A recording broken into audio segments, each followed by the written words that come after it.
Welcome top news today. Markets shuddered on signs the U.S. may be preparing to withdraw from NAFTA. But even if President Donald Trump serves notice of a pullout, the trade deal could survive. Under the accord, the U.S., Canada and Mexico can withdraw after giving 6 months' notice.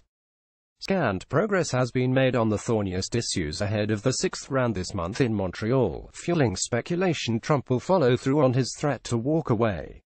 Investors are looking to any clues. Canada's dollar and Mexico's peso dropped and Mexican stocks retreated following reports on Wednesday that Canada sees an increasing chance the U.S. will exit NAFTA. The White House later said its policy hasn't changed. What would happen next has become a topic of debate among trade lawyers in Washington. Here are 3 possible scenarios, each with its own implications for markets and the North American economy. Zombie deal. Just because the president issues a withdrawal notice doesn't mean the U.S. will formally pull out after 6 months. Since announcing the U.S. will leave the Paris Climate Change Agreement, for example, the U.S. has sent signals that it may stay in the accord under certain conditions. There's also speculation Congress could prevent the White House from dismantling NAFTA. Under the Constitution, Congress has the power to regulate commerce with foreign nations. Pro-NAFTA groups could challenge Trump's decision in court, arguing he doesn't have the authority to withdraw. Republican lawmakers who support NAFTA could also team up with trade-supportive Democrats to block the repeal of the law that formally implements the trade pact. The key issue will be whether the U.S.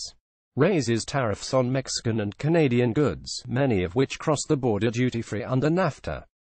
The president has broad authority over tariffs, but some experts believe Congress could throw up roadblocks. In other words, NAFTA could stagger on well after Trump signals a pullout. Goldman Sachs places higher odds on a withdrawal notice than it does on the U.S. actually raising tariffs. The end or NAFTA really could be toast. In this scenario, Congress doesn't stand in the way of Trump pulling out of the deal. Tariffs would rise on goods traded in the region, probably causing prices to increase and cutting into company profits. An increase in duties would potentially hurt growth, cost jobs and spur inflation for all 3 nations, with Bloomberg Intelligence and Moody's Analytics predicting Mexico would be the hardest hit. But none of the countries would be tipped into recession, according to Moody's, which forecasts most of the pain would come in the first 2 years after the collapse of the deal, assuming the U.S. and Canada would retain the bilateral agreement that preceded NAFTA. It's a big agreement and we would all lose. All 3 of us would lose if we were to pull out, a former U.S. Trade Representative Carla Hills told Bloomberg TV on Wednesday. The start. On the other hand, Trump's notice could just be the start of the next phase of negotiations. A withdrawal announcement would surely inflame tensions among the 3 countries. But after tempers cool, it's not inconceivable they could return to the table. If Trump gives notice this month, the 6 months would expire before congressional midterm elections in November.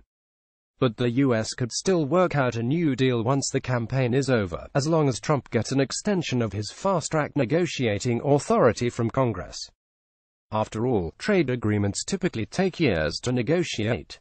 The original NAFTA entered into force in 1994, nearly 3 years after negotiations started. He wants to at least throw this into doubt and show toughness before the midterm elections, said CIBC chief economist Avery Schoenfeld. What isn't clear is whether 6 months down the road this means the end of NAFTA, with assistance by Josh Wingrove.